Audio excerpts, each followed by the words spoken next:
Hey guys, tonight we're heading into the humid, musky air of 16th century Central Africa. You're standing just outside a royal enclosure in Ndongo, where red clay sticks to your feet and the scent of palm oil drifts from somewhere nearby. There's distant drumming, low and steady, and if you listen closely, you can hear the sharp laugh of a little girl. She's dressed in a wrapper of bark cloth, her hair tightly coiled, her eyes far too observant for her age. That girl is Nzinga. You probably won't survive this, just to be clear.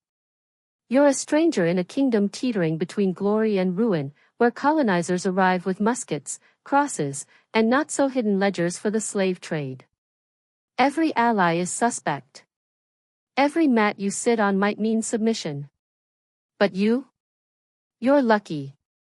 You get to watch from a safe distance as Nzinga rises, unbending, unbowed. So, before you get comfortable, take a moment to like the video and subscribe, but only if you genuinely enjoy what I do here. And if you're feeling generous, drop your location and local time in the comments. I love seeing where in the world you're drifting off from. Now, dim the lights, maybe turn on a fan for that soft background hum, and let's ease into tonight's journey together. You trudge barefoot across the soft earth, brushing past cassava leaves and the low walls of a court busy with the rituals of nobility. It's 1582, and the kingdom of Ndongo hums with energy and anxiety. The Portuguese are increasingly present, setting up coastal forts, taking captives, and whispering strange prayers. But inland, where you stand now, power still sits with the Mbunda kings. You're here for a coronation, sort of. Ngola Kaluanji Kia Samba, ruler of Ndongo, has just welcomed a daughter. And though no drums announce her birth with the fervor of a royal heir, her mother, a slave of royal lineage named Kenjala Khan Kum, whispers her newborn's name like a prophecy, Nzinga. Her name means, to twist, or, to turn. Fitting, considering she enters the world with her umbilical cord wrapped tightly around her neck. In Mbunda belief, this is no random accident, it marks the child as destined for greatness and cunning. You watch as the midwives cluck their tongues. A child born tangled will either bring ruin or redefine fate. Nzinga grows quickly, not just in body but in perception. While her half-brothers train with spears and recite the names of ancestors, she listens. Always listening. In the evenings, she sneaks into the council chamber's edges, eyes gleaming like fireflies. You hear her repeat the names of envoys under her breath, memorize which noble supports which trade caravan. She's not meant to rule, but she studies ruling like a game. Her father, Ngola Kaluanji, is no fool. He notices the way she carries herself, how she remembers everything he says about Portuguese ships, about slave raids, about crops and taxes. So he lets her linger. Sometimes, he asks her opinion, pretending it's just a joke. She always answers. Carefully. With a slyness that suggests she knows she's being tested. Then come the first cracks in Ndongo's walls. Portuguese settlers at Luanda grow bolder, pressuring the kingdom for captives. They send missionaries first, Jesuits with clean nails and unreadable smiles. They offer wine and crosses, trying to baptize power into submission. When that fails, they send men with muskets and metal armor, demanding tribute. Her father resists, but not completely. He plays a double game, signing peace treaties he doesn't intend to honor, trading war captives for goods while pretending it's diplomacy. You sit beside Nzinga as she hears her father mutter after a tense meeting, "You can't outfight men with guns. But you can trick them." She stores that lesson deep in her bones. Still a girl, Nzinga becomes her father's unofficial envoy. She learns Portuguese. She begins wearing their linen tunics during formal visits. The missionaries are baffled. A royal daughter, not just literate, but fluent, and razor-sharp. One priest writes, she speaks as if she has studied in Lisbon. But there's no Lisbon here. Just tangled politics and sharper knives. Nzinga's brothers begin to see her as a problem. Especially Ngolombandi, her half-brother, who begins edging closer to the throne as their father ages. Historians still argue whether Nzinga was genuinely favored for succession or simply too clever to be ignored. Some say her father secretly trained her as a backup ruler. Others suggest she was merely tolerated, until she wasn't. Then Kaluanji dies. No fanfare. No last decree naming a successor. Just silence and shifting sands. And into that silence steps Mbandi, all ego and insecurity, declaring himself king. You're now walking behind Nzinga as she's quietly pushed out of the court. Mbandi doesn't banish her, not exactly. But her guards vanish. Her advisors are replaced. Her influence is strangled slowly, like a vine curling around the roots of a tree. To protect herself, Nzinga withdraws. But not into obscurity. Into waiting. She retreats to a quiet estate, where she builds her own shadow court. She begins writing letters, dozens, carefully worded notes to nearby rulers, merchants, even Portuguese settlers. She offers neutral trade. Safe passage. Wisdom. And always, curiosity about their customs. She also watches Mbandi fail. He rules like a hammer, brutal, paranoid, lashing out. He accuses nobles of treason, executes advisors, and blames the Portuguese for everything. Which, to be fair, is partly true. But you notice, even when he's right, no one trusts him. Meanwhile, Nzinga gains quiet allies. Women from the court whisper her name with cautious admiration. Local merchants who detest Mbandi's taxes begin sneaking messages to her compound. And when Mbandi sends an envoy to Luanda to negotiate with the Portuguese, he makes a strange choice. He sends Nzinga. The irony is thick as cassava paste. He thinks she's expendable. But she's not. She's lethal. You ride in a small canoe beside her, gliding down the Kwanza River toward Luanda. Her expression never changes. The river's slow, hypnotic rhythm reflects her mood, unbothered, unreadable. At night, she practices Portuguese phrases under her breath. She's not just going to parrot peace. She's going to negotiate power. When she arrives, the Portuguese governor greets her with false warmth. They try to intimidate her. No chair for her. No honorifics. Just a cold room, one stool, and condescension. Nzinga doesn't blink. Instead, she signals her servant. You see the girl drop to all fours. Nzinga calmly sits on her back. Then, smiling, she begins the meeting. No one speaks for a long moment. Then the Portuguese governor clears his throat. The negotiations last 3 days. You sit in the corner as she listens more than she talks. When she speaks, she never asks. She suggests. She offers. She warns. She plays on their fears of rival kingdoms, flatters their love of hierarchy, and then, casually, offers peace in exchange for recognition. They sign. When she returns, the court is in shock. Mbandi grudgingly praises her, but the damage is done. Everyone saw it. She made peace. She earned respect. Mbandi made noise. Nzinga moved empires. You watch her return to her estate in silence. But something has changed. She knows what you now know, this isn't the end of her rise. It's the end of waiting. You're walking behind Nzinga now, the dust of her footsteps still settling into your skin. Her return from Luanda was quiet, but that's the thing about her. She never needs trumpets. Her power arrives softly, like fog curling around a fire. And yet, not long after she reclaims her place at court, her brother Mbandi begins to unravel. You feel it first in the tension around the palace. His paranoia thickens like honey left too long in the sun. Nobles are summoned, questioned, dismissed. Then summoned again. Some vanish. The others whisper. Always whisper. And through it all, Nzinga remains calm. She doesn't challenge Mbandi, not openly. She lets him dig. Mbandi, for all his bluster, has reason to be afraid. His rule is crumbling. The Portuguese ignore him, preferring the graceful envoy who negotiated peace without lifting a sword. Revolts break out across the kingdom. Even the rivers seem to rebel, flooding crops, washing away tribute. So Mbandi makes a choice that changes everything. He takes his own life. Historians still argue whether he truly killed himself or if Nzinga's allies helped him along the way.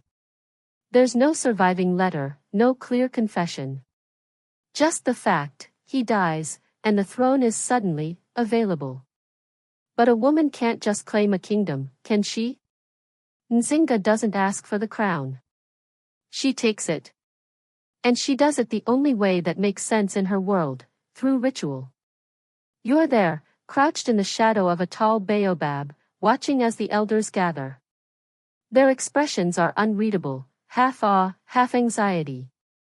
Nzinga steps into the sacred grove wearing full regalia.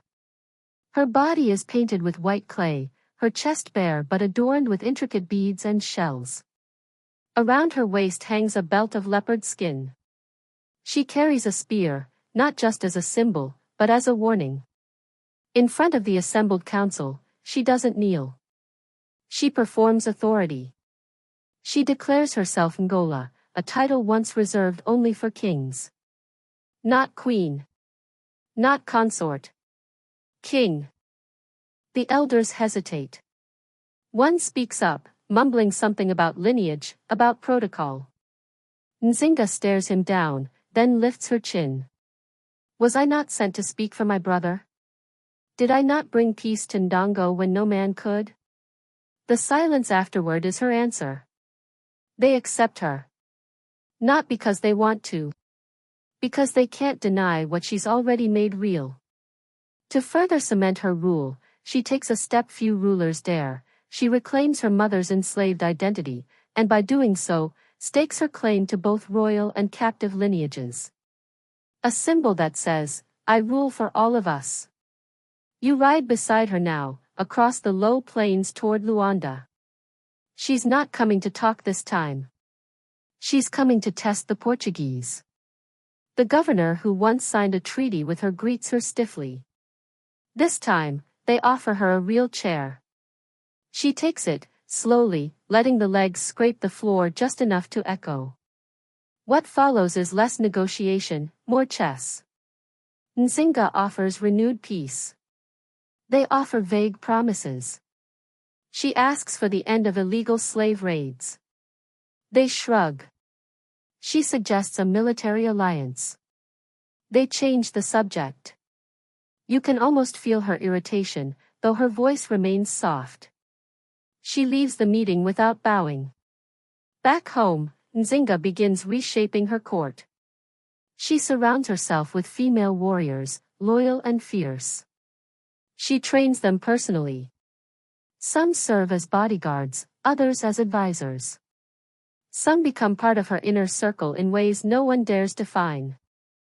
Among them is Kafandanga, a former captive turned soldier who, it said, could balance a blade on her head while running. You see Nzinga laugh once, genuinely, as Kafandanga tells a story involving two goats, a broken spear, and a runaway canoe. It's one of the few times you hear her laugh. It's sharp and sudden, like breaking glass. Nzinga also reclaims spiritual authority. She begins holding court beneath sacred trees, where oracles and griots speak of ancestors who approve her reign. She embraces Christian symbolism when it suits her, crosses hung on spears, baptismal names used in trade, but keeps the old gods close. This balancing act, between tradition and diplomacy, between womanhood and kingship, is where Nzinga shines.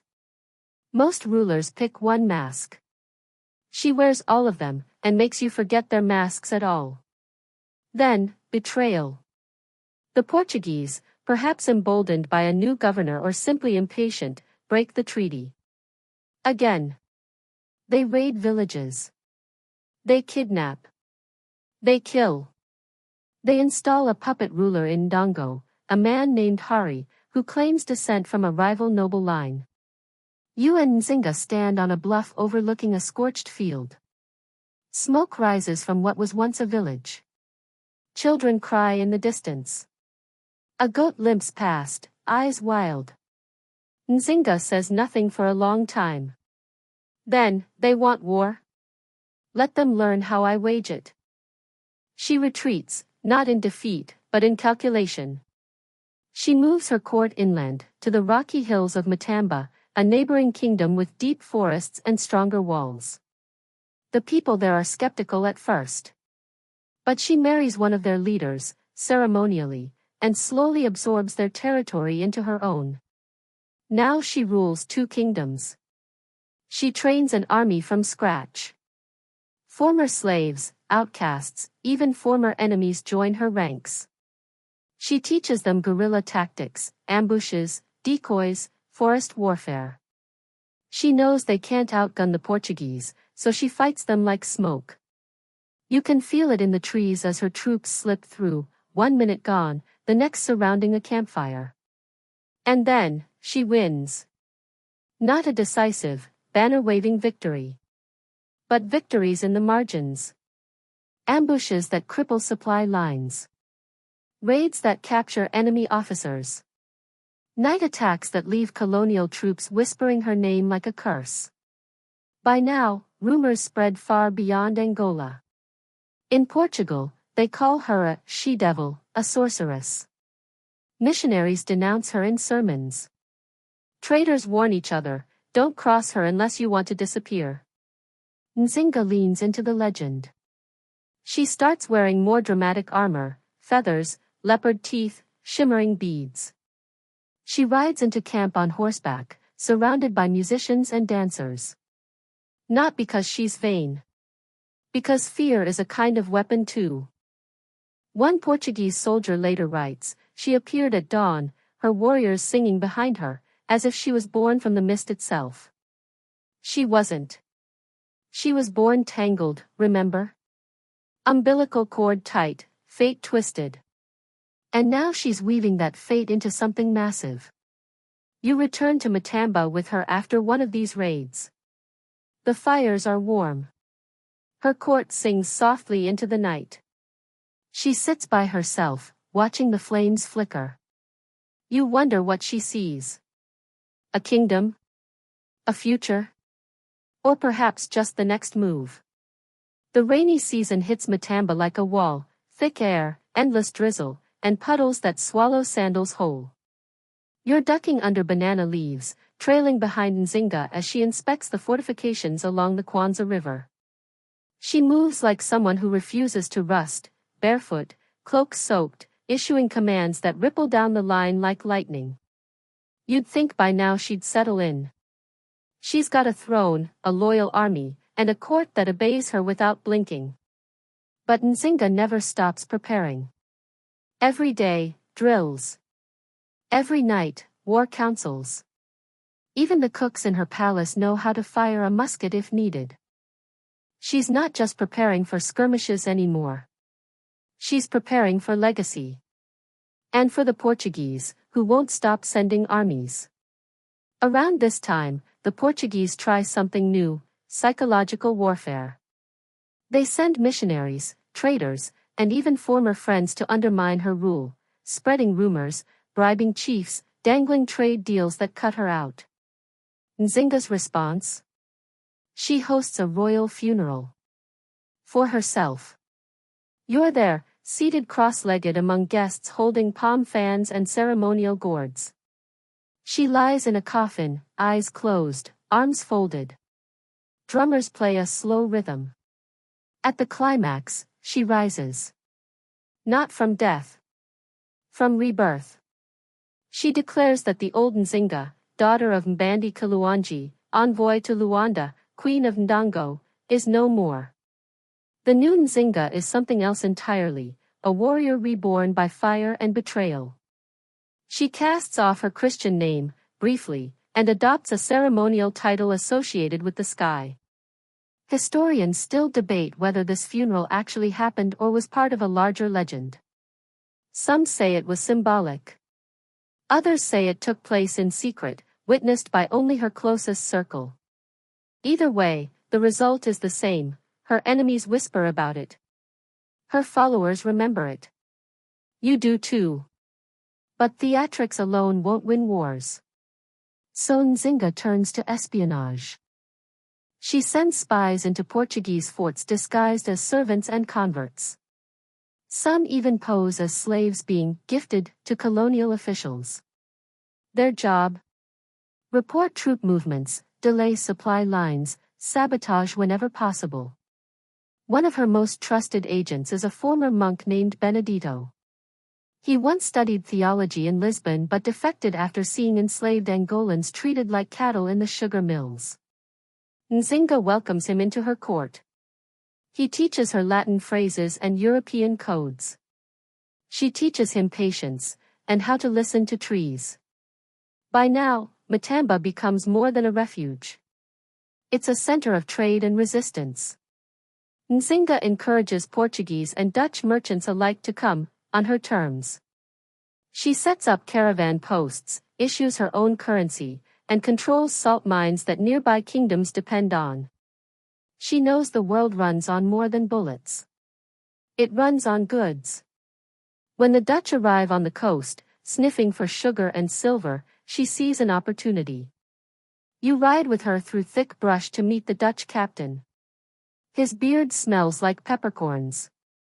He tries to look down on her, seated atop his mule. She says nothing, then signals a hornblower. A line of her female guards marches out behind her, faces painted, spears gleaming. The captain dismounts. Wisely, they strike a deal. Nzinga will provide troops and local knowledge. In return, the Dutch promise firearms and sea access.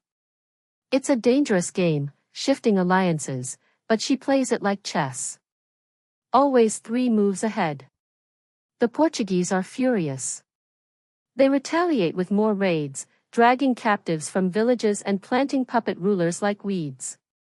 They brand Nzinga a terrorist, a witch, even a man in disguise. You hear the whispers in taverns and trading posts: she drinks blood. She sleeps on spears. She can't die. Nzinga smiles at these. She's rewriting the rules of womanhood, just by surviving. But not everyone supports her. There are tribal leaders who see her rise as a threat to their own power. Some of them defect to the Portuguese. Others try to assassinate her. You recall one night vividly: cool air, frogs croaking, moon like a silver plate. Nzinga awakens suddenly, grabs a blade from beneath her pillow, and slices a snake in half that was slithering toward her bed. A gift from a trader. The next morning, she calls a feast. No mention of the snake. Just roasted yam, grilled river fish, honeyed palm wine. The message is clear: she's not just unkillable. She's unshaken. Still, the pressure mounts. Her sister, Makambu, serves as her second-in-command. Some say she's more cautious than Nzinga. Others say she's more ruthless. Either way, the two argue often, about treaties, about trust, about what kind of future is worth all this blood. One night, they disagree over whether to spare a village chief who betrayed Nzinga to the Portuguese. Matamba votes for execution. Nzinga pardons him, saying, "We need his salt routes more than his apology." They don't speak for a week. But when war drums sound near the border, Makambu is first on horseback.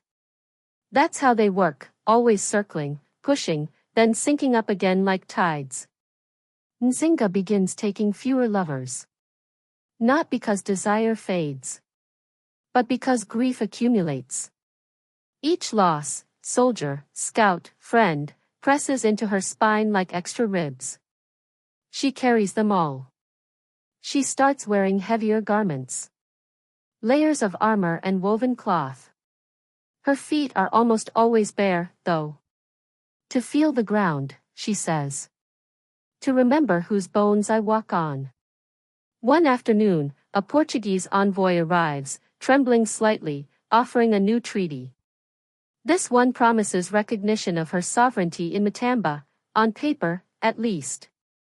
You watch her read it slowly, fingers tapping her chin. She accepts. And the next day, she burns a copy in front of her court, just to remind them that paper and power are not the same thing. These are the years of dance and dagger. No major battles, but endless tension. Trade booms. Spies whisper. Nzinga hosts foreign visitors in silk-lined halls while secretly dispatching raiding parties under moonlight. Even her enemies begin to admire her. A Dutch captain writes, "Her manner is sharper than steel and smoother than honey." He later dies of dysentery, but still. You begin to realize something. Nzinga isn't just fighting for land or pride. She's fighting for memory. For the idea that an African ruler, a woman, could stand against empires and not only survive, but thrive. That her people might live free from chains. That her name might echo longer than the muskets that tried to erase it. You sit by a riverbank as she prays. Not loudly. Not in Latin. Just a soft hum, carried by the water. Then, without turning, she says, "The land listens when we speak gently." The dry season returns with its usual mischief, cracked earth, slow rivers, and the scent of roasted cassava thick in the air. You're sweating under a thornwood awning beside Nzinga's war council, sipping from a lukewarm calabash of water, trying not to fidget. She's seated at the center, legs crossed, wearing a lion-tooth necklace and a red wrap dyed in crushed hibiscus. You know that look. It's her, "I'm planning something enormous but pretending it's casual," look. And today's agenda? Retaking Ndongo. She's been away too long. Years, now. Matamba has become a stronghold, yes, a functioning kingdom even. But Ndongo was her home, her birthright, her battlefield, the place where her brother fell, where she knelt on a servant's back to face the Portuguese governor like an equal. To leave it in foreign hands? That's not the Nzinga you know. The plan is ambitious. She will form an alliance of interior tribes, bolster her infantry with Dutch firearms, and push back westward. It's a campaign built not just on brute strength but on persuasion. Some of these interior chiefs trust her. Others fear her. Some have only heard her name whispered in markets. So she decides to visit them. One by one. You saddle up for a journey that spans weeks. Mountains to the east, where the air gets thinner and children wear cloaks of woven bark. Floodplains in the south, where crocodiles float like logs and the fish market never sleeps. Nzinga speaks in proverbs, offers gifts from her homeland, and, when needed, reminds listeners of the Portuguese slave raids that might return if she fails. She's not begging. She's warning. And her reputation precedes her. By now, Nzinga is known as the Mother of Matamba, the Sword Queen, the one who won't bow. People host her with cautious deference, unsure if she'll bless their village, or conscript it. At one riverside town, you watch her outdrink an elder under the moonlight. She gulps fermented palm wine like it's river water, then calmly outlines troop movement strategy using fish bones and ash. At another camp, she tells a story of her childhood. How she once released a bird from a snare, only to have it return with twigs and build a nest in her window. "Kindness is sticky," she murmurs. "It finds a way back." That line makes it into her scouts' campfire songs. So does her tendency to ride with her guards at dusk, face painted in pale clay, cloak billowing like a kite. As troops gather under her banner, one thing becomes clear: Nzinga isn't building an army. She's building a vision. A version of Angola where people answer to no king but their own. Where slaves don't disappear into the belly of ships. Where treaties are signed in her name. Of course, not everyone agrees. Enter, Kazanji. Kazanji is a rival state, formed from a breakaway group of Mbangala warriors, fierce, semi-nomadic fighters who once fought with Nzinga, then turned against her. Their leader, the Ngola of Kazanji, styles himself a king and resents Nzinga's rise. Their land sits smack between Matamba and Ndongo, which means they hold the gate. So Nzinga does what she always does when the direct route fails, she circles. Sends emissaries. Offers marriage alliances. Even hosts a wrestling match between her champion and Kazanji's strongest fighter. Your money was on Nzinga's pick, obviously. He wins, though only barely, and walks with a limp afterward. Kazanji doesn't budge. So Nzinga tries a trick older than war itself. She spreads rumors. Whispers that the Portuguese plan to back Kazanji's rivals. That a famine is coming. That Nzinga has a trade route through the mountains and doesn't need them after all. It works. Not fully, but enough. A few border villages defect. A few Kazanji warriors slip across and join her ranks. It's just enough for her army to flank east and begin the march back toward Ndongo. Now comes the storm. It's not a clean invasion. It never is. The Portuguese have fortified their posts. They hire mercenaries from Brazil, men who wear wide hats and carry flintlock pistols. They ride into battle on horses too skinny for war. But Nzinga knows the land. She sends decoy patrols to lead the Portuguese into swamps. Launches night raids. Diverts rivers to flood their paths. Her soldiers move like fish in high tide, silent, sudden, deadly. The fighting lasts months. You learn to sleep under leaves. To eat roasted lizard when yams run low. To hide your footprints by backtracking through shallow creeks. Nzinga sleeps 2 hours at a time and dreams with her eyes open. Once, in the thick of a campaign, she walks barefoot into a Portuguese camp and negotiates the release of 27 captives. Alone. No weapons. Just her voice, her eyes, her reputation. The Portuguese agree. Later, a rumor spreads that their captain saw his dead mother standing behind Nzinga during the meeting. He quits the army 3 weeks later. Historians still argue whether this actually happened or was a story embellished by griots. Some say it's a spiritual metaphor. Others suspect she used hidden allies to intimidate him. Either way, her legend grows. She doesn't recapture all of Ndongo, not yet. But she wins back key towns. Reinstates loyal chiefs. And most crucially, she reminds the people who she is. One of the towns she liberates is where her sister, Kifunji, once lived before being taken by the Portuguese. The village elder sobs when Nzinga rides in. You came back, he whispers, holding her hands like they're relics. They said you wouldn't. She just nods. Says nothing. But that night, she plants a fig tree near the old palace. You ask her why. So something will outlive me, she says. Even now, she worries about memory. But this campaign also brings new burdens. Her allies are stretched. Food supplies dwindle. The Dutch, so helpful before, are distracted by drama in their own colonies. Her soldiers begin to mutter. How long will we march? What's the endgame? Nzinga hears every word. And she responds not with punishment, but with a play.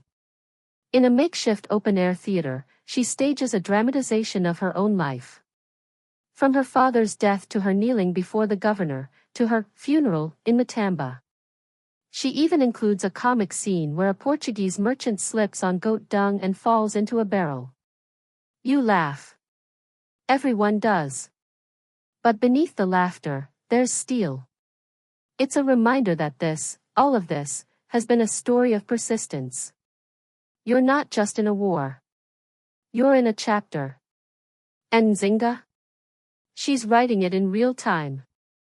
As the dry season ends, you finally reach a plateau overlooking the Kwanza River. The view is dizzying, mountains in the distance, forests stretching like a green quilt, and just below, a Portuguese garrison watching the horizon. Nzinga doesn't order an attack. Not today. She simply raises her arm, stares across the valley, and says, "We'll wait. Empires rot slowly." You nod. You believe her. It begins with a drumbeat, deep, deliberate, a pulse echoing across the Matamba hills at dawn. You're seated under a baobab tree chewing dried cassava when you hear it. Thump. Thump. Pause. Thump. That's no war call. It's a summons. Nzinga has returned to the capital, and she's calling a meeting not just of soldiers, but of scholars, artisans, traders, and elders. Everyone. Even the chicken sellers. You brush the cassava dust off your lap and head toward the clearing. She stands at the center, barefoot, holding a staff carved with symbols from 3 kingdoms, Ndongo, Matamba, and a spiral representing something she won't explain. Beside her are 2 scrolls. One is a treaty proposal from Portugal. The other is a map. A rough sketch, hand-drawn, showing trade routes, riverways, and key fortresses. She begins softly, "We don't always win with war. Sometimes, we win with paper." The next chapter of Nzinga's reign isn't just a campaign of arrows and ambushes. It's diplomacy. The Portuguese are, how shall we say, flailing. The Dutch have captured Luanda. The slave trade, while still monstrous, has shifted in rhythm. Portugal, desperate to hold any kind of control, reaches out again with a new deal. They want peace. They want trade. They want Nzinga to sign. And what does she want? Simple, recognition. A real one. Not in whispers or backhanded letters. She wants her name, Queen Ana da Souza Nzinga, Catholic by baptism, warrior by blood, written into the history of the land as a sovereign equal. Not a vassal. Not a nuisance. A ruler. And they're not prepared for the conditions she sets. She demands return of lands, release of prisoners, reopening of trade routes on her terms, and formal acknowledgement that she governs Matamba as an independent kingdom. The Portuguese hesitate. So she adds another term. She will broker the slave trade herself. Now, take a breath. This part gets complicated. Uncomfortable. But important. Nzinga, like many rulers of the time, sees the transatlantic slave trade as a brutal necessity of survival in a shifting geopolitical world. To maintain power, you trade prisoners of war. Rivals. Criminals. Anyone deemed outside the group. You don't love it, but you can't opt out either. Not if you want guns. Not if you want leverage. Some historians argue Nzinga tried to limit it. Others say she leaned into it when convenient. What's clear is this: she used the tools of empire to resist empire. At her palace in Matamba, you watch her conduct trade deals in 3 languages. She sits beside the Portuguese envoy, outdressed only slightly, pretending to mishear his demands until he repeats them with a touch more humility. She's a polyglot of power. One day, she's hosting a Capuchin priest. The next, she's offering a cow to an oracle in exchange for a storm forecast. She blends Christian diplomacy with traditional rituals, keeping everyone guessing. And then, there's the sister issue. Remember Kifunji? Captured. Held for years in Luanda. And now, returned. She's older. Weaker. But her eyes still have the same flicker. The reunion is not tender. Nzinga embraces her in public, yes, but behind closed doors, tensions rise. Kifunji has been gone too long. She's changed. Speaks Portuguese more than Kimbunda now. Whispers about compromise. About peace without pride. The sisters argue. Some say Kifunji tried to challenge Nzinga's power. Others think she was used as a pawn, planted with ideas, poisoned with doubts. There's even one account claiming Kifunji tried to assassinate her sister. Historians still argue whether that's truth or theater. But we do know this, Kifunji is placed under palace watch. Not imprisoned. Not exiled. Just, contained. It's the softest version of betrayal Nzinga can afford. Meanwhile, back in Luanda, the political scene is shifting. The Dutch, initially heroes to Nzinga for opposing the Portuguese, prove, well, European. They want land. They want taxes. They want churches and rules.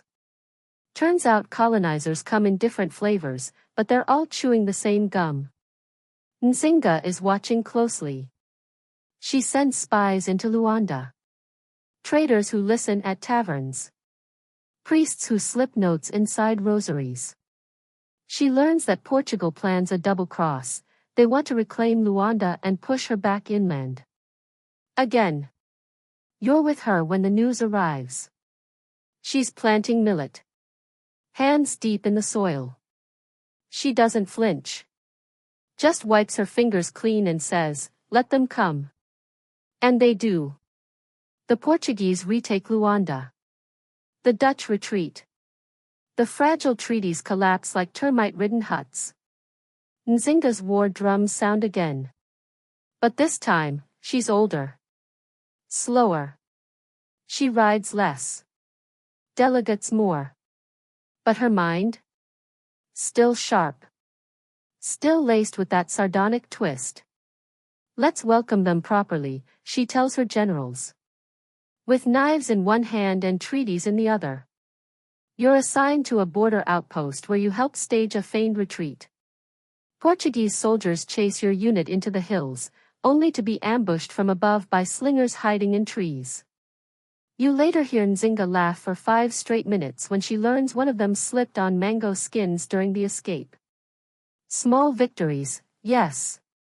But meaningful. At the height of this phase, Nzinga's court becomes something legendary. A blend of Matamba tradition and Portuguese protocol. Warriors draped in leopard skin stand beside scribes copying Latin scrolls. You witness a council session where one advisor sacrifices a goat for spiritual clarity, while another presents a tax ledger on goat's ode. The contradiction?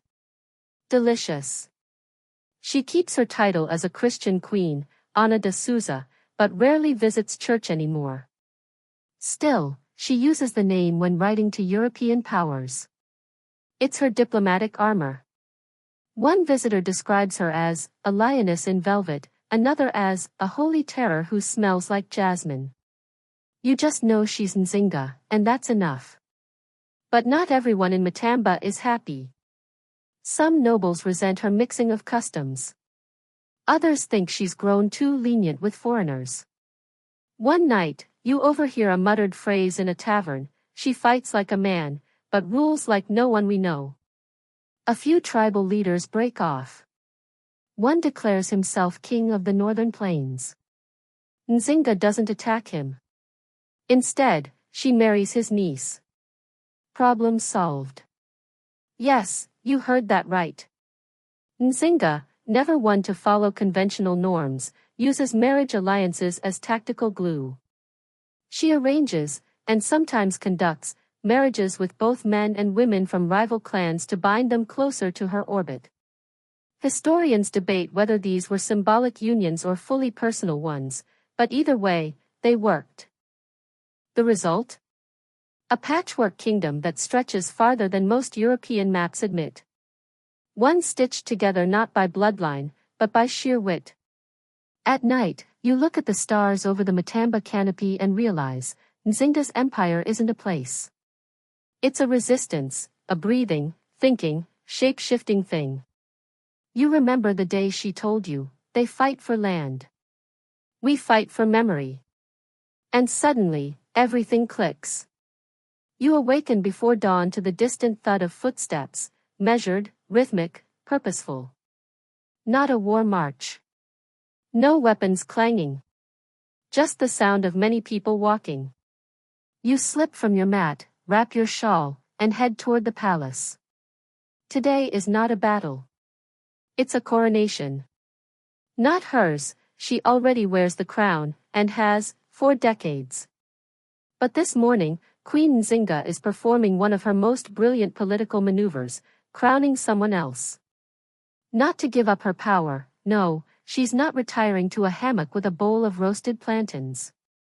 She's ensuring her dynasty, her legacy, won't vanish the moment she exhales her final breath.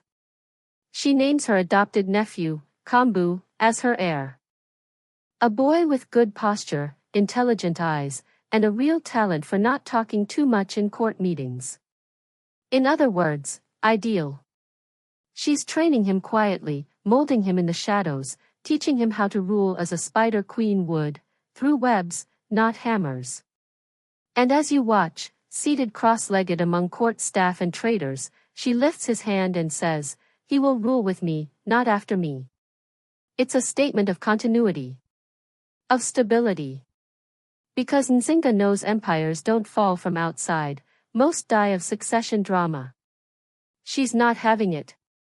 Around this time, she begins her final great campaign, not of war, not of diplomacy, but of institution building. Bureaucracy, baby. You wouldn't think this would be dramatic. But here we are, 2 hours into a tax council and you're riveted. Because Nzinga, who once rode into battle wearing feathers and fury, is now arguing over grain tariffs with the same fire she once reserved for Portuguese governors. She's reorganizing Matamba's tax system. Previously, local leaders collected tributes in goats, yams, or whatever they could strong-arm from villagers. Now, Nzinga wants ledgers. Receipts. Collection cycles. Even, dare we say, standardized units. And here's the wild part, she keeps copies. On hide scrolls. In triplicate. She creates a filing system. One traveler from the Congo Kingdom describes being handed a cow leather document listing every market's expected tribute and tolls. Another marvels at her court's ability to produce a record of his last visit, complete with the number of dried fish he donated. You begin to wonder if she sleeps. But she does.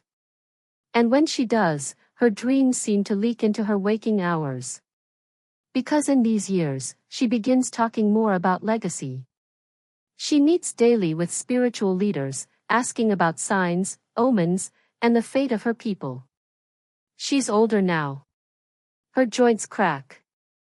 Her once quick gait slows to a ceremonial glide. But her eyes, still eagle-sharp. One evening, she invites you to walk with her through the garden. The moon is out. The air smells like palm wine and charcoal. She tells you, almost casually, about her early fears. The first nights after her brother's death. How alone she felt. How she practiced speeches in the dark, unsure if her voice would carry past her own shadow. She chuckles. Turns out, people hear what you whisper louder than what you shout. You ask her what she regrets. She doesn't answer. Instead, she plucks a leaf from a hibiscus and rubs it between her fingers. Every queen has to choose her ghosts, she says. I chose mine early. The next morning, you notice her instructing scribes to begin writing a chronicle, not about her battles, but about her land. Its stories. Its herbs. Its lakes. Its women. Nzinga commissions oral historians to speak with grandmothers and midwives. She creates a people's history, a kind of slow-burn rebellion against the Eurocentric narratives creeping across Africa. And in doing so, she does something remarkable. She preserves her people's memory with the same force she once used to preserve its borders. Now, picture this. You're in the Matamba marketplace. Traders are haggling over salt bricks. A traveling musician plays a lute made from calabash and goat hide.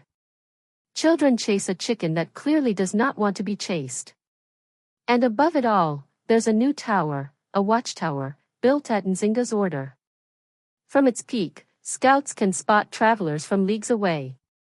It's both defense and symbol. We see you. We've always seen you. Nearby, the first public well is being dedicated. It's not just a hole in the ground. It's lined with polished stone, engraved with blessings in both Kimbundu and Portuguese. Nzinga watches from the shade, sipping a drink made from fermented tamarind. She doesn't speak. Just nods. And that's the new rhythm of the kingdom: observation, improvement, consolidation. A slow, deliberate shaping of a nation that outlasts war and fable. Of course, not everything is calm. There are small uprisings. A regional chief tries to undercut Nzinga's authority by claiming her European friends have made her soft. She invites him to dinner. Feeds him well. Then calmly outlines every one of his debts, alliances, and outstanding tribute payments. Offers him two choices: join her in reforming the grain markets, or go back to his district and explain why his cousin's oxen keep disappearing. He joins. Nzinga's power is no longer loud.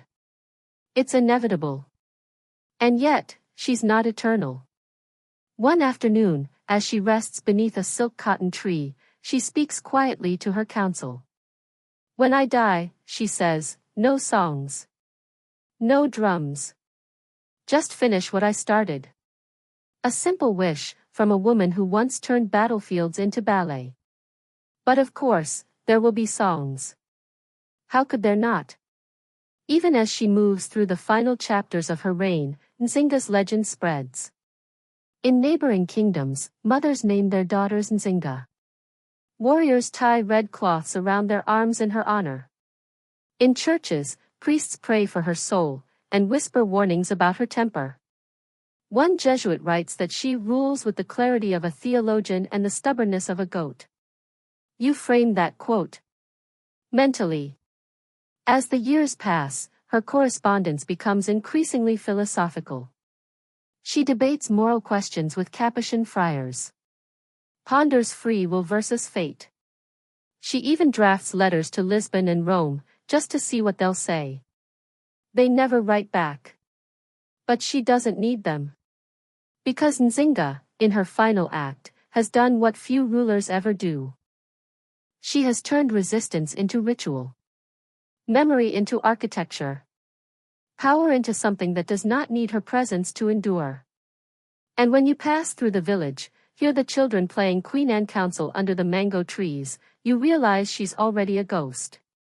Not the haunting kind. The guiding kind. You wake one morning to the sound of a rooster who clearly missed the memo about respecting monarchs' sleep schedules. It's 1663, and Queen Nzinga is officially 80 years old. Yes, you heard that right. 8. 0. You stretch your arms and glance around the royal compound, half expecting a hush to hang over the place, some somber acknowledgement of age or decline. But no. She's already up, already dressed, already meeting with traders from the north who've brought bundles of smoked fish, iron tools, and, rather suspiciously, an entire monkey wearing a hat. You try not to stare at the monkey. Nzinga does not. Does it talk? She asks, deadpan. The trader stammers. The monkey squeaks. Nzinga waves it away with a flick of her fingers. I've negotiated with Europeans, she mutters. You think a monkey scares me? But beneath the quick wit and the strong posture, there's something you notice more each day. She's growing tired. Not weak, never that, but her movements are more measured now. Her hands tremble when lifting her ceremonial staff. Her voice, though still firm, sometimes falters at the edges of long speeches. And yet, she won't stop. These days, much of her attention goes to something deceptively quiet: land reform. In a time when most rulers are concerned with expanding territory through conquest, Nzinga is focused on who owns what, and more importantly, who gets to inherit it. See, under older customs, land was held communally, often tied to village or clan lineage. But with the influx of foreign merchants, missionaries, and political agents, property rights are getting tangled. Nzinga sees this and starts a slow reorganization of land titles. One British traveler, whose name you quickly forget because his shoes are ridiculous, writes that Nzinga's scribes are obsessed with gardens. He means this mockingly, of course. But he's right.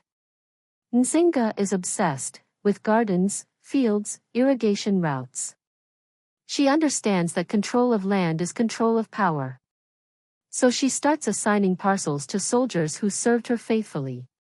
She builds a system of land-for-service patronage, weaving together loyalty and sustainability. And it works. Fields are tilled. Orchards flourish. The capital's market grows fat on root vegetables and dried meats. Even the monkey trader comes back. Without the monkey this time, but with a contract in hand. But that's not the only unexpected return.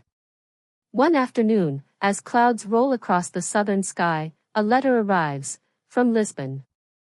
And it's not just any letter. It's an official, begrudging acknowledgement of her sovereignty. They still won't call her queen in their European documents, let's not give her too much credit, says Portugal, but they do address her as Her Serene Highness and agree to recognize her successor, Kambu, as a legitimate ruler. Nzinga reads the letter slowly. Then again. Then one more time. And finally, with a sigh that feels like a thunderstorm passing, she sets it down. About time, she mutters.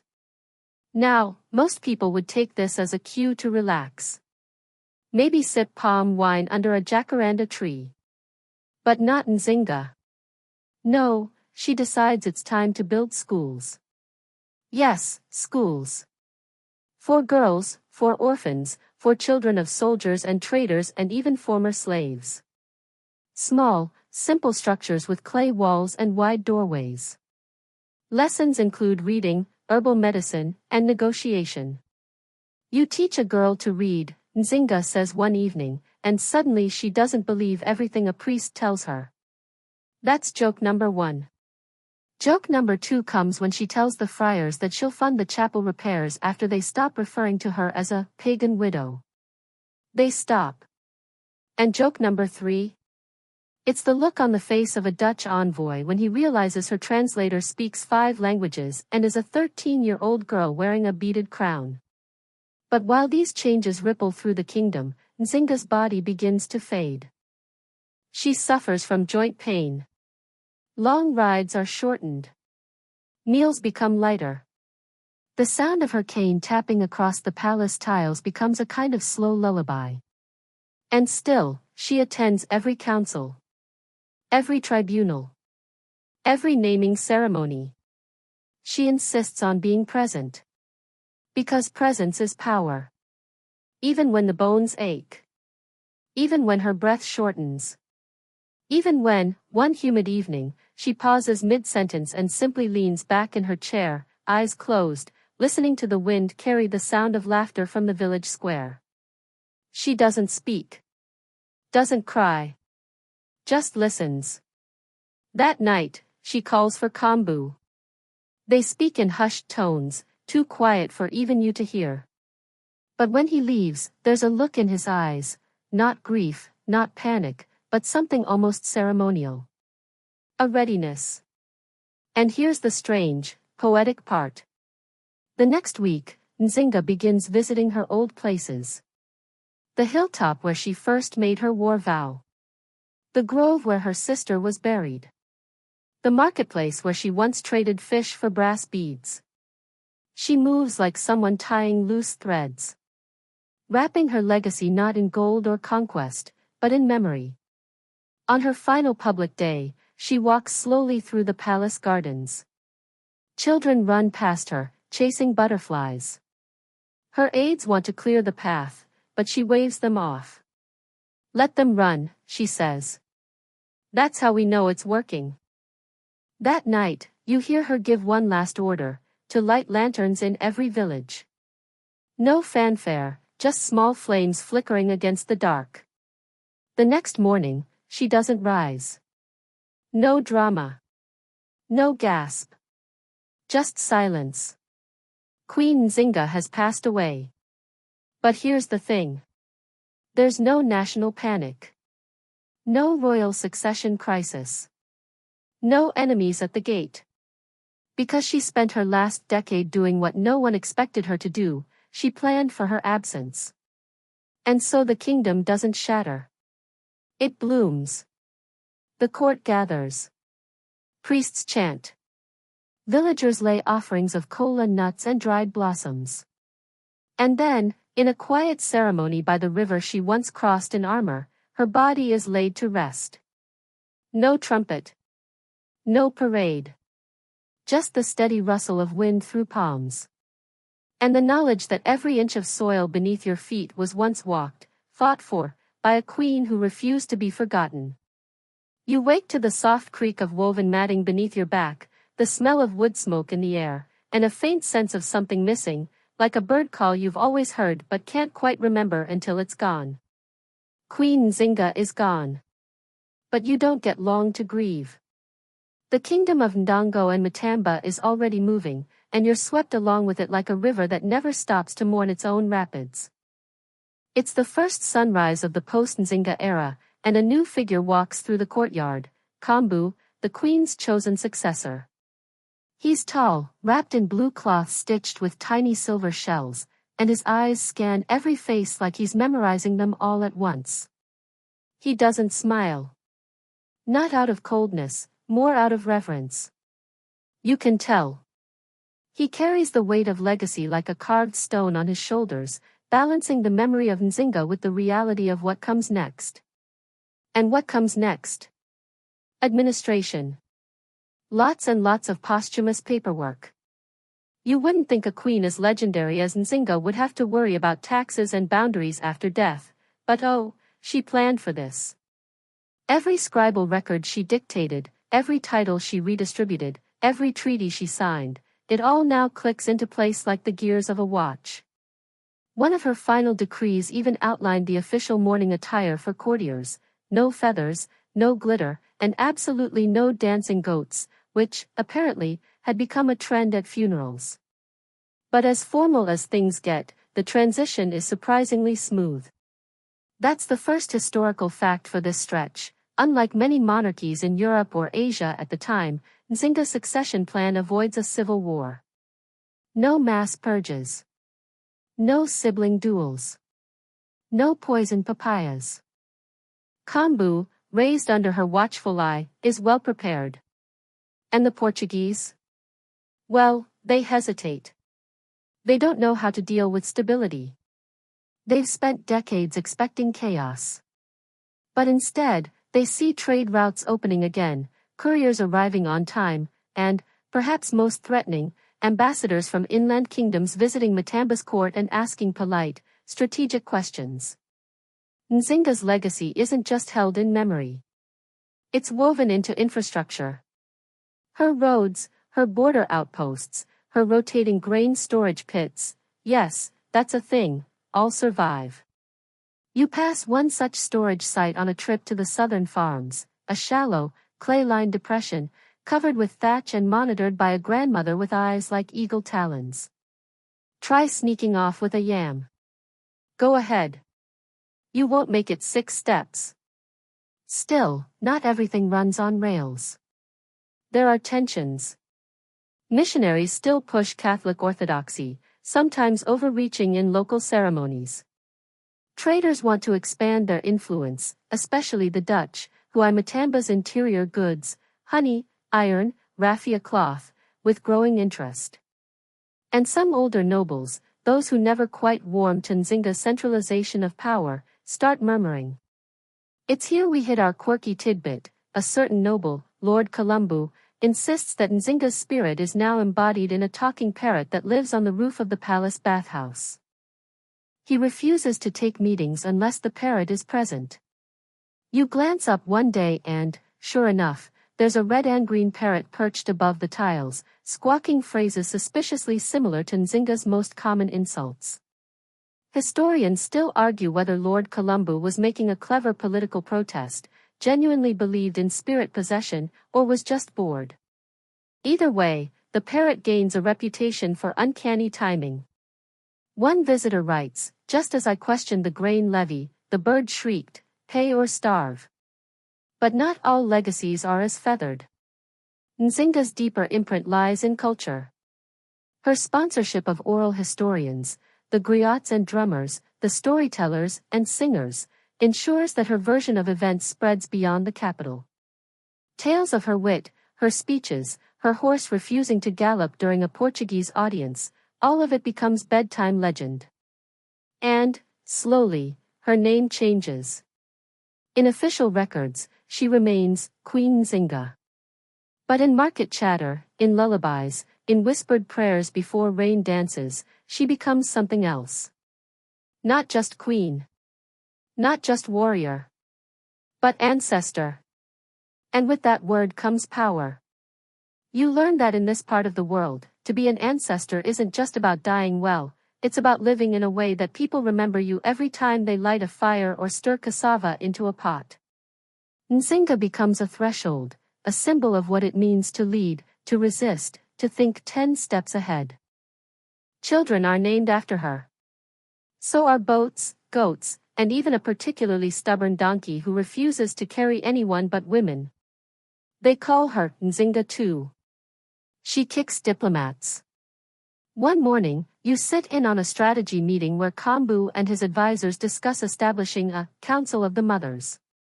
A body of elder women to advise on disputes, echoing Nzinga's approach of balancing male war councils with female wisdom circles. It passes unanimously.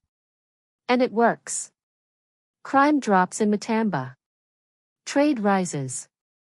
Even the Portuguese, sensing that outright conquest has failed, begin drafting new kinds of treaties, ones that mention cooperation and mutual benefit instead of civilization and conversion. That's not to say everything is sunshine and parrots. There are still power struggles. Occasional skirmishes along the Luanda border. Jesuit complaints about heretical drumming. But the difference now is that these struggles unfold within a framework Nzinga helped design. One that prizes adaptability, negotiation, and, above all, survival. And so the story continues. Not in one queen's triumph, but in many small victories. Like the girl in the marketplace who reads aloud from a book about star maps, her voice strong despite the noise around her. Like the soldier who lays down arms after realizing the boundary dispute was resolved 3 days ago by a village grandmother's arbitration. Like the parrot who, on particularly quiet afternoons, repeats in a low voice, "Do not fear, I remember everything." And you believe it. Because here, in the shadow of a queen's long and winding legacy, nothing is truly forgotten. Not if you keep listening. You rise slowly, as if the weight of memory itself is pressing gently on your chest. The air smells like iron and honey, wet stone and incense, blending the sense of war and ritual, two things Nzinga always believed walked hand in hand. Because now, more than ever, her legacy begins to stretch in curious new directions. You see, now that Nzinga is gone, she becomes useful. Not just as an icon or story, but as a political tool. Kambu, her successor, starts invoking her name like punctuation. As Queen Nzinga decreed, he says when proposing new trade taxes. In the spirit of Nzinga, he says, when announcing a controversial alliance with a coastal tribe formerly hostile to Matamba. And for a while, it works. There's an aura to invoking the recently departed. It calms dissent. It gives shaky plans the feel of divine continuity. But it also sparks an unexpected reaction. Everyone starts laying claim to Nzinga. Priests say she died a Christian martyr, proof that even queens bow to the cross. Traditional elders insist she never really converted, that it was all strategy, and her final words were a whispered blessing to the river spirits. And then there's the version told by the salt traders, whose weathered hands act out her battles with tiny clay figures while selling you dried fish.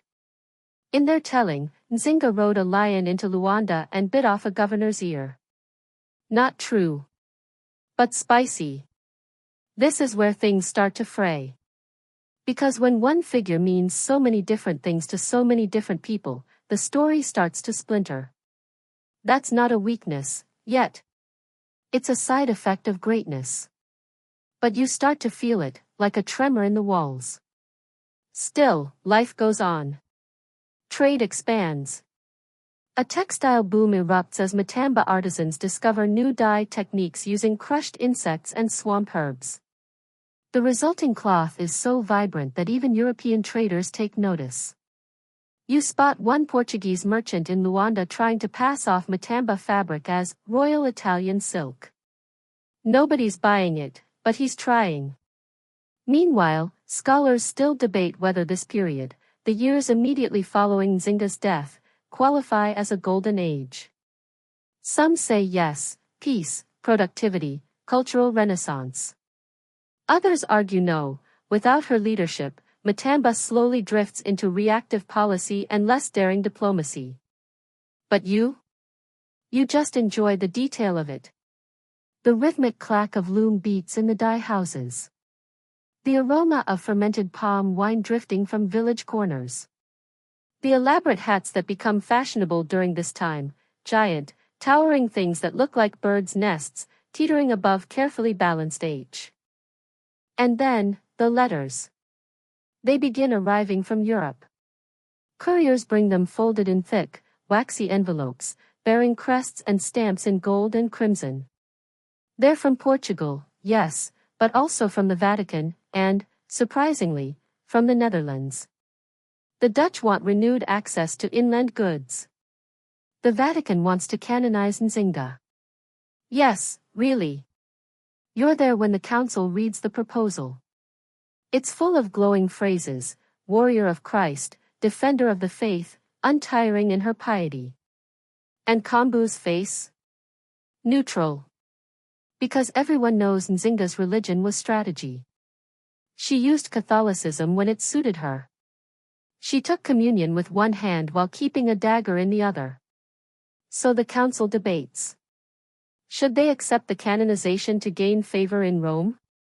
Or should they preserve the more flexible, multi-faith version of Nzinga that her people actually remember? The parrot on the roof shrieks, pick both. It's not a terrible idea.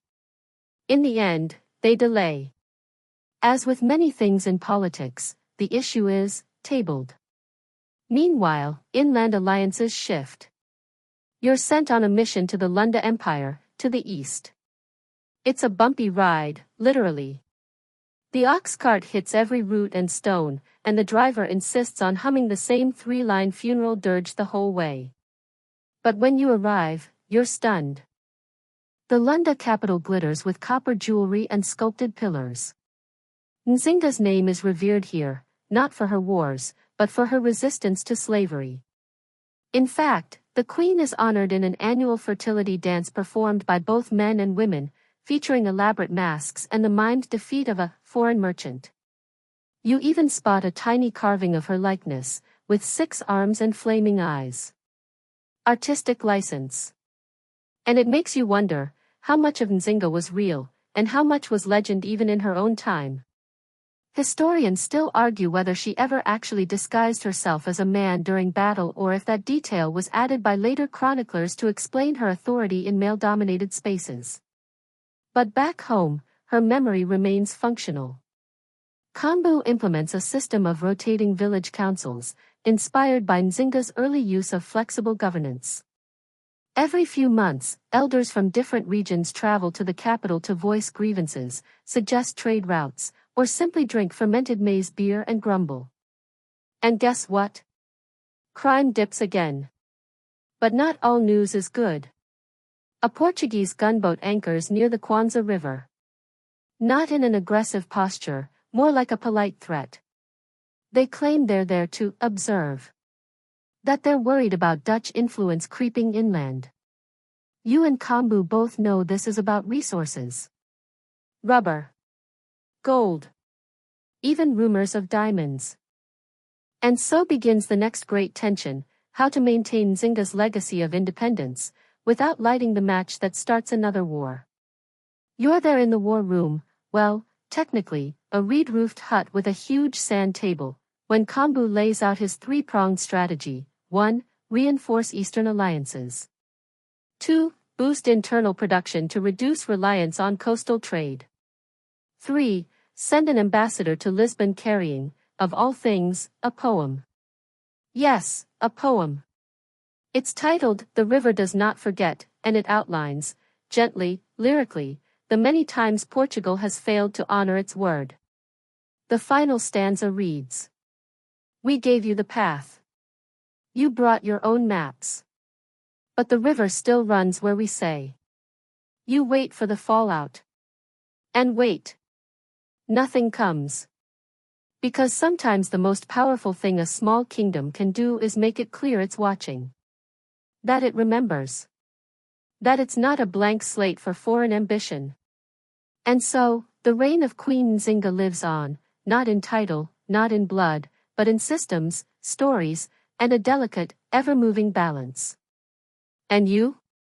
You find yourself writing things down more often. Just in case. Sketching maps of alliances. Recording the rhythms of council debates. Taking note of new metaphors in lullabies. Because the queen may be gone. But her echo still shapes every footstep in this kingdom of survivors. The seasons slide past like soft shadows now, and you find yourself walking along the narrow dirt paths of Matamba, where life hums steadily, neither frantic nor idle. The river nearby murmurs the same eternal song, its rhythm steady enough to lull you even as the world turns around you. It's strange to think how much has shifted since Nzinga's final breath, yet the land seems to remember her in every leaf and stone, quietly. You watch as village women gather wild herbs beneath the sprawling baobab trees. Among their basketfuls is the peculiar green root called bundu, known not only for its earthy aroma but for its unexpected medicinal properties. This humble plant, once overlooked, is now the secret to a traditional remedy that helps ease what some call night restlessness, a kind of early insomnia. The women crush the root gently, mixing it with honey and a dash of palm wine to create a soothing tonic. You take a small sip and feel a calm settle over your limbs, the kind of calm that could have saved many a restless soul in European parlors filled with lavish but ineffective cures. Historians still argue whether this herbal knowledge was truly indigenous or borrowed through subtle trade with neighboring kingdoms. Either way, the quiet power of these remedies gently underlines a truth: even as grand wars rage, everyday survival relies on humble plants and patient hands. Meanwhile, the kingdom's artisans have adopted a new fascination with ivory carving, inspired by coastal traders who speak of distant lands beyond the seas. You notice a young carver patiently etching intricate patterns of spirals and waves onto a small tusk, his fingers moving with a deliberate softness, as if the ivory whispers secrets only he can hear. His work isn't just art, it's a record of stories passed down in hushed tones, like the story of a fish that transformed into a woman, swimming upstream to found a village long before Nzinga's time. And speaking of fish, the river itself is alive with quiet drama. The fishermen use nets woven from palm fibers, casting them with a slow rhythm that seems almost like a dance. One local tale suggests that certain fish can predict weather changes, a belief that echoes in fishermen's murmured conversations and hopeful glances at darkening clouds. You lean back, hearing the soft slap of water against the wooden boats and the gentle laughter of children playing near the shore. It's hard not to feel that in this peaceful cadence lies a secret of resilience, a kingdom shaped not just by battles but by everyday rituals and quiet connections. Of course, politics never fully fades into the background. You overhear talk of a new alliance being forged with a neighboring tribe famed for its ironworking skills. This partnership promises improved tools and weapons, but also something more subtle: the sharing of knowledge, the exchange of songs and dances that stitch together their peoples. Still, tension simmers beneath the surface. Traders whisper about European demands growing louder, their ships heavier with goods and weapons, their intentions less polite than before.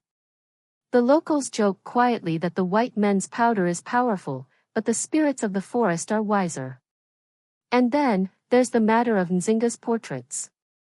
You stumble across a hidden room in the palace, where faded paintings of the queen hang beside recent sketches. The older portraits depict her with stern eyes and a jewel-encrusted crown, while newer images show her smiling softly, almost wistfully. This artistic shift puzzles scholars, who debate whether it reflects changing attitudes toward female power or is simply the whim of evolving styles. You run your hand lightly over a dusty canvas and wonder how much of a ruler's image is truly theirs, and how much is shaped by the brush of history's quiet hand. As the sun dips low, painting the sky in shades of apricot and lavender, you hear the soft strumming of a kora nearby, a delicate stringed instrument whose melodies drift like whispers through the evening air. The music blends with the rustling of leaves, wrapping around you like a warm blanket. In this gentle world, where the past and present mingle softly, you find yourself drifting, not just through memory, but into something deeper, a place where stories breathe quietly and the weight of history becomes a lullaby. The warm glow of dusk settles over Matamba as you follow a winding path toward the outskirts of the kingdom, where dense forests stretch like a velvet curtain. The air here carries a cooler scent, earthy, mossy, and filled with the faint rustle of unseen creatures. This is a place where legends linger, and the line between history and myth feels delightfully blurred. You find yourself drawn to stories whispered by the village elders about Nzinga's secret council, a small, enigmatic group of advisors known as the Shadow Weavers. These figures, shrouded in mystery, were said to move silently through the night, weaving plans as delicate and intricate as spider silk. Some say they were masters of disguise, slipping into enemy camps undetected, while others insist they were simply skilled negotiators who could charm even the most stubborn chiefs. Historians still argue whether the Shadow Weavers were an official part of Nzinga's reign or a later invention designed to add mystique to her legacy. Regardless, their legend endures in hushed conversations and the flickering light of evening fires. Nearby, a young storyteller begins to recount a tale of Nzinga's famed diplomacy involving a particularly stubborn Portuguese governor. The story goes that during tense negotiations, Nzinga famously used a seat made of cushions stuffed with crocodile skin, an intentional reminder of her people's resilience and the dangers lurking beneath the calm surface. You can almost see her smile, sharp and knowing, as she leaned forward to seal the deal. The symbolism is rich, and it's moments like these that reveal the layered genius of Nzinga's leadership, combining grace, wit, and subtle intimidation. As night deepens, you wander into a quiet village where the sound of gentle drumming rises and falls like the heartbeat of the land. A group of dancers performs a ritual honoring the river spirits, their movements fluid and hypnotic. Their costumes shimmer with beads and feathers, catching the moonlight in a soft glow. This dance, passed down through generations, is said to invite blessings for fertility and prosperity. You watch, entranced by the slow, deliberate gestures that tell stories older than any written record.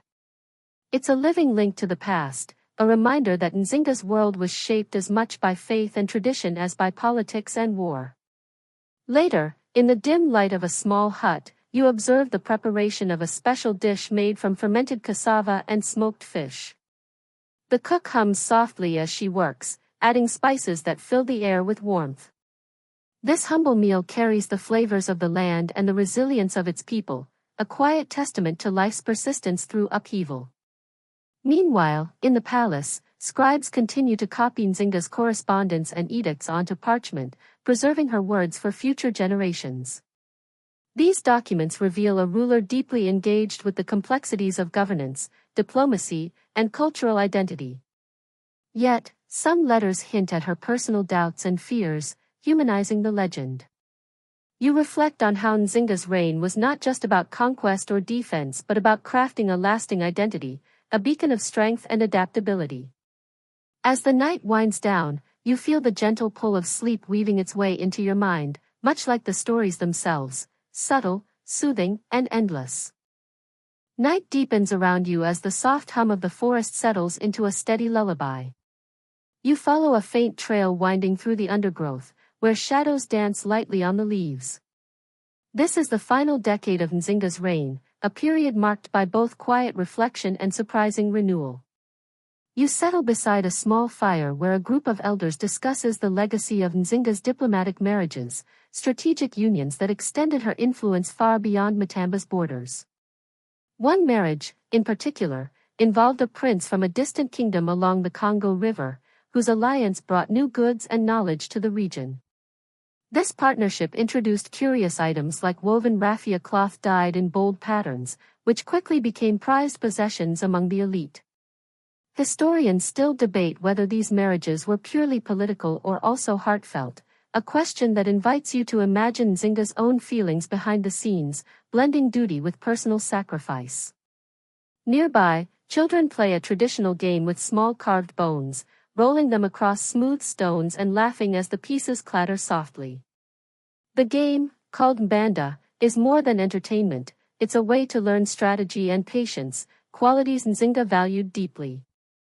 You lean back against the rough bark of a tree and breathe in the spicy scent of burning palm fronds, the smoke curling lazily toward the star-speckled sky. The night air carries the distant notes of a flute, its melancholy melody weaving through the trees like a whispered secret. In the palace, Nzinga's advisors compile records of the kingdom's laws, many influenced by her insistence on justice and fairness. One law stands out, a curious regulation about market days, ensuring that no vendor could raise prices unjustly on essential goods like salt or millet. This early form of consumer protection reveals a ruler attentive to everyday concerns, balancing power with care. You find yourself wondering how such a law would fare in today's bustling markets, where prices can seem as unpredictable as the weather. Elsewhere, the art of silk weaving has begun to flourish, thanks to new trade routes bringing fine threads from faraway lands. Skilled weavers create fabrics that shimmer like water under moonlight, used not only for clothing but also for ceremonial banners. These textiles carry patterns symbolizing strength, wisdom, and unity, qualities Nzinga embodied. At the heart of it all, you hear whispers of a grand feast held to celebrate a decade of peace, a rare and precious thing in those turbulent times. The feast features dishes like roasted yam, spicy stews, and honey-sweetened drinks, served beneath canopies woven from palm leaves. As guests gather, laughter and stories ripple through the air, blending with the scent of smoke and spice. As you watch, you realize that Nzinga's reign was not just about battles or treaties, but about nurturing a community, building moments of joy amid the uncertainties. The night deepens further, and your eyelids grow heavy. The rhythms of Nzinga's world, its sounds, tastes, and stories, fold gently into your mind, guiding you toward rest. The first light of dawn begins to soften the horizon, casting a gentle glow over the vast lands Nzinga once ruled. You find yourself wandering through quiet villages waking slowly to a new day, the soft chatter of early risers blending with birdsong and the distant murmur of the river. The weight of history feels lighter here, as if the land itself breathes a sigh of relief after decades of change.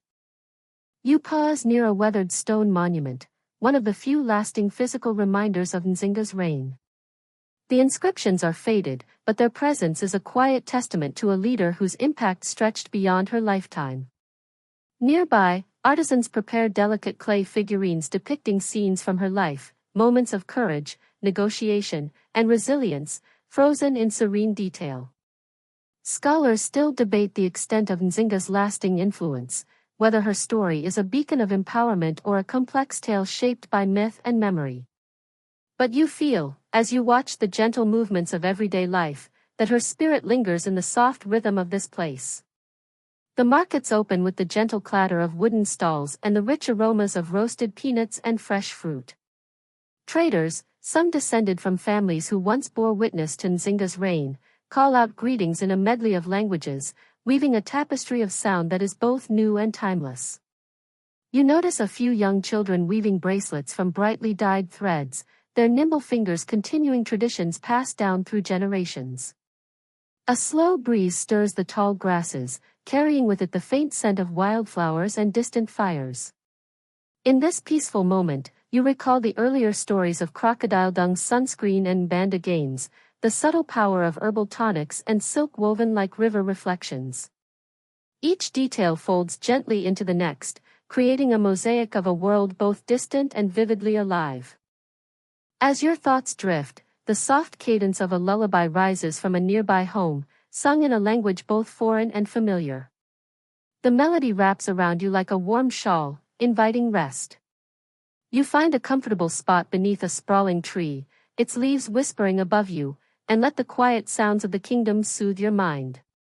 Slowly, your breathing matches the gentle pulse of this land, and the stories that brought you here begin to dissolve into peaceful silence.